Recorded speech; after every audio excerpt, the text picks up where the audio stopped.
Welcome back to Music News TV. Glad you guys are able to join us tonight. Today's Music News, we're going to talk about one topic in particular. That's Drake and Kendrick Lamar.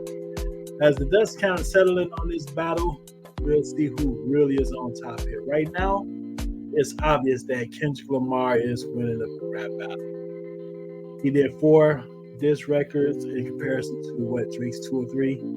But his last one, Not Like Us, really stung Drake. And it's being played everywhere. Since at this time, right now, Drake has not responded to that. So it seems like he may have thrown in the towel. There have been rumors of Drake on Instagram, and he's talking about afterlife. The people think he's been suicidal.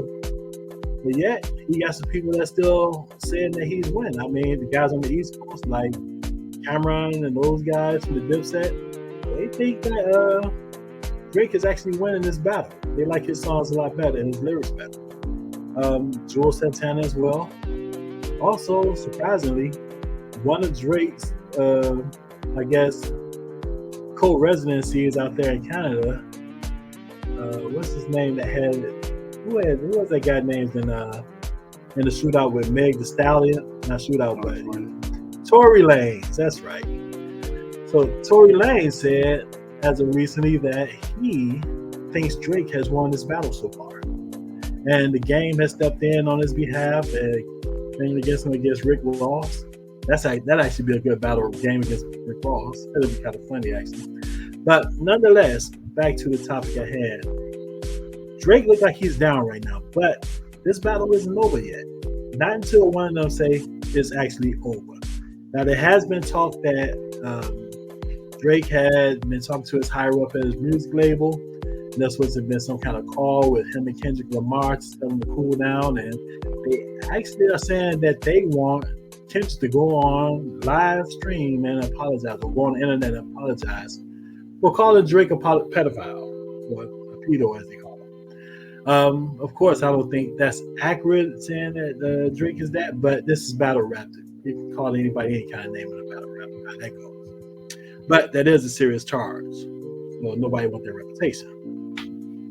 Nonetheless, I'm making this video to show how Drake can actually win.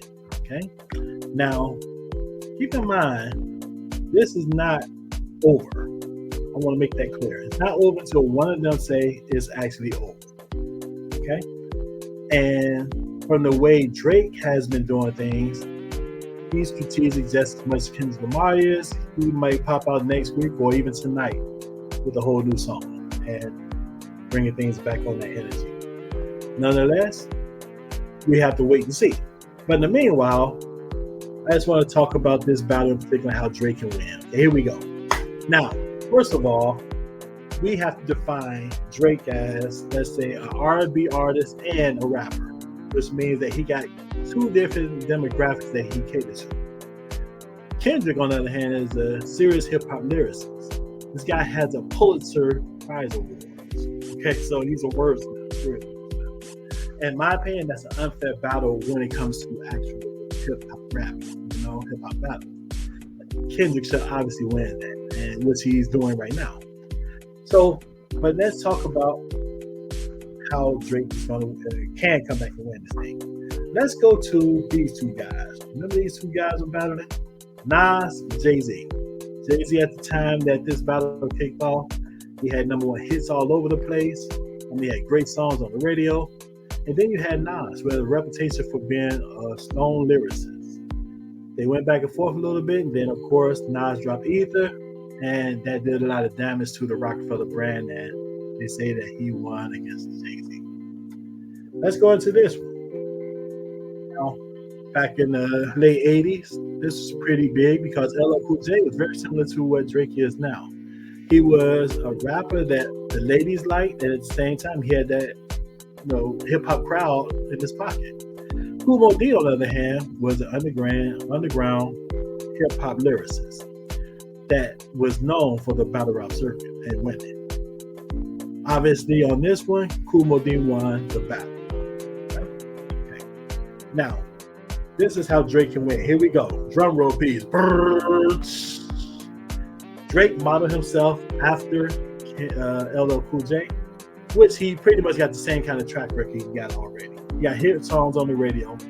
All Drake have to do is literally make hit songs like he's been making that hit both demographics, really on the R&B side like he's been doing, and just throw little darts at Kendrick along the way. So every time he has a #1 song, if he make mention of something creative on Kendrick, it will seem and appear that is not only is in competition, but he may be winning.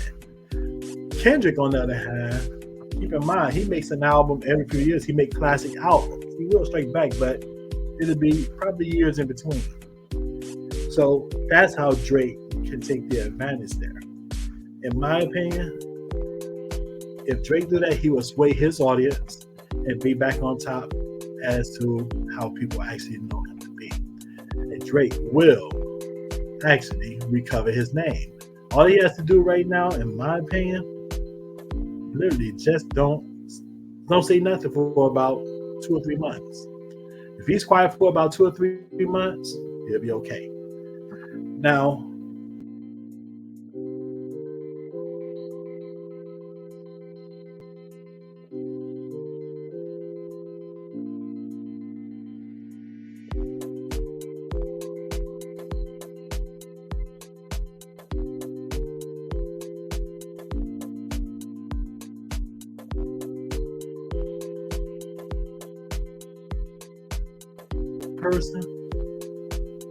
this person is out of Chicago. This person not like a Nas or Jay-Z, or not even from that sector at all. This one person that it seemed like everybody has been ducking, and he's been around for a while. This guy, I think, really have the same credentials as the Kendrick Lamar, except for the Pulitzer, of course. But this guy actually has been screaming for a battle. Who is it? The one and only Lupe Fiasco. I personally think Lupe Fiasco will win against Kendrick Lamar. He's just as confident. He's just as lyrical. His background is strong. And they came in the game around the same time. Don't forget that. I think that's more of an even match against Kendrick Lamar. Now, Kendrick is amazing. Don't get me wrong. I think that Lupe got something up his sleeve in which he's anxious for serious competition to really kind of come at him and try to battle him. I don't know if there's many more that I really would want to see go against Kendrick Lamar, but Kendrick have the whole nation on his side right now. Only thing he has to do right now is go against somebody who's battle ready on the lyrical side. Not like an Eminem, nothing like that. Not a Jay, not a Nas, but somebody like Lupe Fiasco. If he wins that battle, by all means, he can crown himself the king of hip hop. If not, back to the drawing board for him. Anyway, nonetheless, tell me what you guys think about Drake and this particular strategy and him coming back and winning. Because keep in mind, there's one thing to win a battle, and there's another thing to win a war. Keep in mind, we go back to these two guys, Jay and Nas. Nas won that battle, hands down. But Jay won the war because he kept making successful hits, and he kept doing successful business, and he kept relevant. So he won the war in the long run. But the battle, yeah, you'll get that one. But the war is a little bit more important. In the meanwhile, check us out again, subscribe, like, do whatever, and make sure you comment about this video. All right, check you guys out next time.